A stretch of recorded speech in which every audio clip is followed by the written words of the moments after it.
Man, you just need to think about whenever a roster drops. Twitter is so crazy to me that anytime I see something trending, I assume the thing is dead.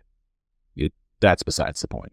Uh, but like, I have too many people and things and the world's chaos. So now I take a break from all that chaos and say, hey, oh, look, Canada dropped a roster. So let's talk about 26 players were called, which is interesting. Some people are excited for, some we are looking and saying, okay. And I was really, so we'll kind of go through this and talk about it. Now, before the roster had dropped, I had seen Marseille had put out a notice for Ismail Kone that he's going to be absent for 3 to 4 weeks just due to another injury that he's had, a setback there. So you knew you were going to see Kone. You saw Alistair Johnson get injured against Dortmund and beforehand, so you knew that was going to happen. So what would that mean? What would the roster show? This is where the conversations got interesting, and here it is in alphabetical order.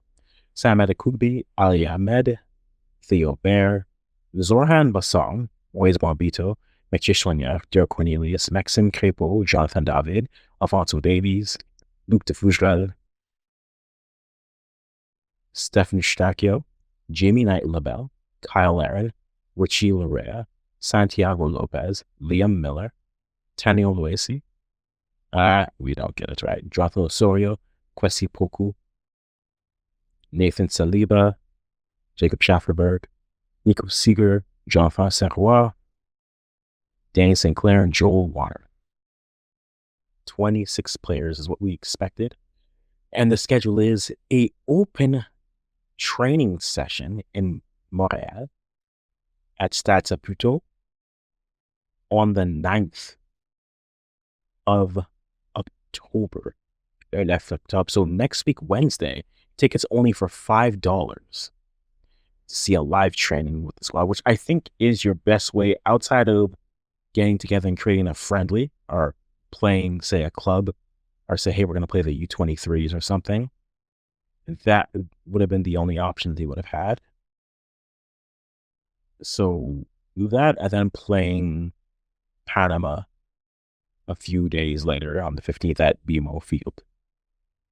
Now, what do I think about this roster? The roster is interesting in many aspects.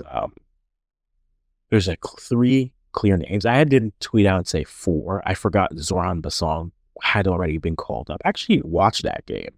He had the Barbados and the Iceland matchup. That was actually the first game I had watched in a while since I didn't watch the infamous 8-1 Honduras game. My Honduran friends told me all about it. But yeah, that was the first game I had watched in a while. I remember getting some Icelandic URL and watching that game. So Zoran Bassong coming back to the squad, but the 3 new names. You have Jamie Knight-Labelle. Knight-Labelle is an interesting prospect because he is a center back through and through. Now he's coming from the Bristol program. Born in Quebec is where he started off his life. He went to Bristol and is on loan at Crew Alexandria, I believe it is. And so what that does now is adding another young center back. You're seeing a lot of the attention in that position, right? Even a player like Nico Seeger, who can play center back, but also is really more that midfield profile that you would hope to come in. It seems that Jesse Marsh is really looking in at that back line, looking at those center backs and trying to see as many as he can to say, okay, let's build out this depth. Let's get players more familiar with the program, which I think is good. You want to build it up.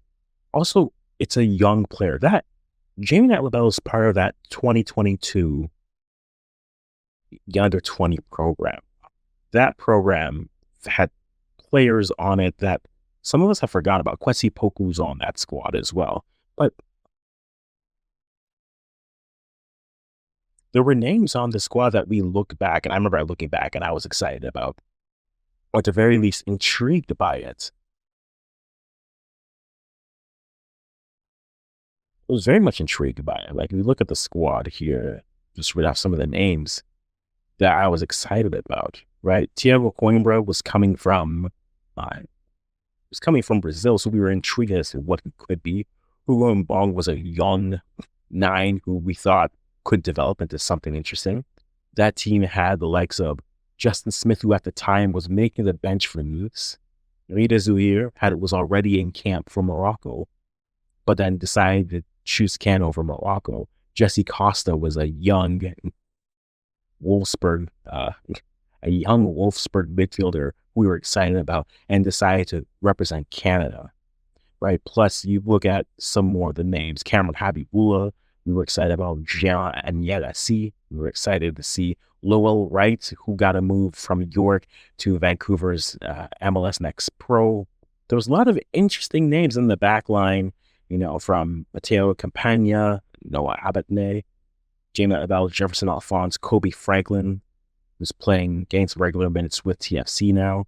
I say all those names to say there was a lot of potential and excitement we had, and there's a reality with all players. You all don't develop linearly. So I was very much excited to see what could happen, but to that, LaBelle's from that squad, and him and Kwesi Poku they're good players who have been able to see their development continue and grow. So I'm curious to see what they're able to do, especially in that backline. No Kamal Miller in this roster, which is intriguing to me.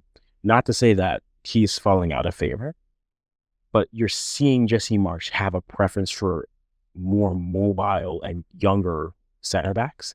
Not to say that Kamal Miller isn't that. It was very interesting because I thought after the World Cup, Kamal would have had a good run. Maybe could have moved to Europe, but then everyone else on that team felt left.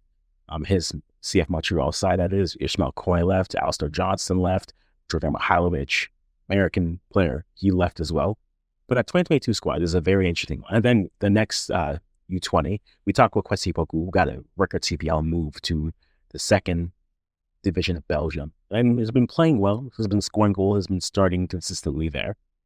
I think we were going to see him get called up just as, I'm not going to say this was a bone or this was a piece of legitimacy for the CPL. The CPL has been developing, but I think it's a clear pathway for those players who aren't maybe breaking through at the MLS level. It's another league and you need more pathways. And that's what I always say. Kwesi Poku getting this, I think, is deserved based off of the season he had at the CPL, the move, but then also how he's been able to continue to play. I think it does open the question for, are we only looking at players like that? And yes, people argue with some players. I mean, there are some players I think could have made the squad. I think should have made the squad, but they did not. I'm still very high on Jaden Nelson and Theo Corbian. I'm very much intrigued to see how they would look in a Jesse Marsch system. But we won't talk about players who aren't here. We've already rambled enough there. Kwesi Poku, then Santi Albert Lopez is a 9, right? And that's the interesting thing with those two. Those two players are 9s per se, but where do they fit in the roster?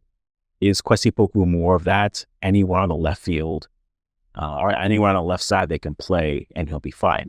Similar to say like a Richie Larea type where you say, yeah, we can use it up and down the flank and he'll be fine. Or do you say you want to put him at a 9 where there's it feels like we're discovering a new 9 every window for Canada. So what do you do there? It'll be interesting. Then you have Santi Lopez. Where do you put him? Do you still put him as a 9? Right? The 9s that are brought into this roster. Right? Theo Bear, Kyle Larin, who's finally gaining some form. Wafan David, who just scored a goal today at the Champions League. Who you're playing? You only have one game. Tani Oluwasi, also another 9. Where do you fit him in? How do you rotate those players in? What are the potentials?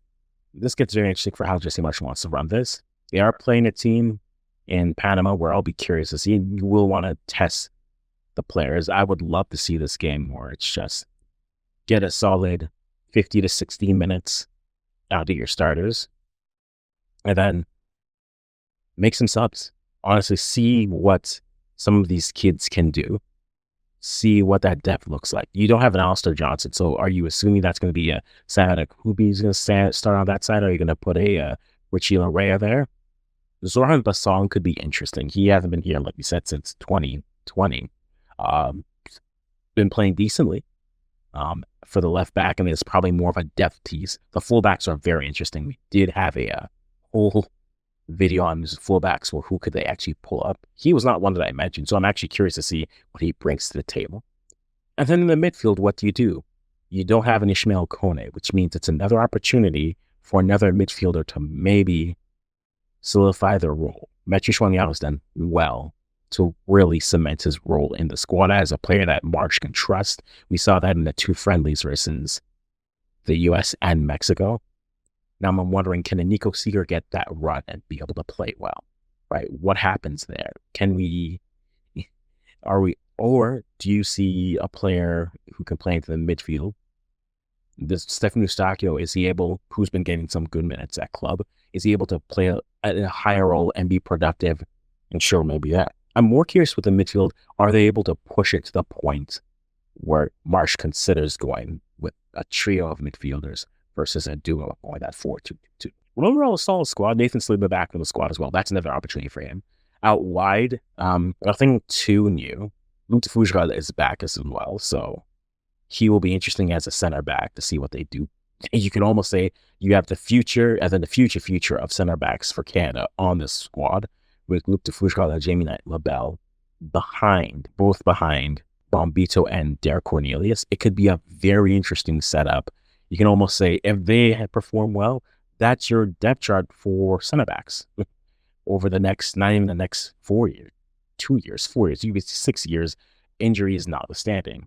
And that's a solid, assuming everyone develops how they do. But I'm curious to see what it looks like. Out wide, I'm curious what we do and what we see. Schaffelberg has played great in the Canada sweater. He hasn't been consistent at club. And so, yes, a good showing for Canada builds out his profile. But I think you'd like to see a player performing well on both levels to get the...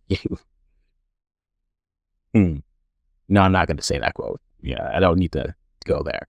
But I think I want to see that consistency there. Jonathan Osorio, again, a veteran who's getting that time there. I'm curious to see what they look like. Again, training session in Montreal, and then the game versus Panama and BMO.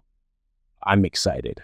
I'm curious more so than anything, especially with a lot of new faces who are new to this coach, but new faces overall. We'll see what happens, guys.